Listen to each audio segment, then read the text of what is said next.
జై శ్రీమన్నారాయణ. జై జై శ్రీమన్నారాయణ. అష్టలక్ష్మి పీఠం నుంచి ముందుగా అందరికీ అమ్మవారి మంగళాశాసనాలు.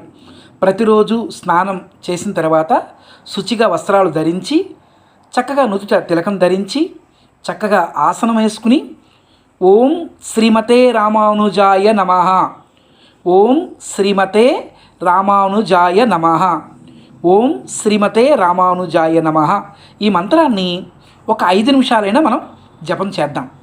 దీనివల్ల కలిగే ఫలితం ఏంటో తెలుసా?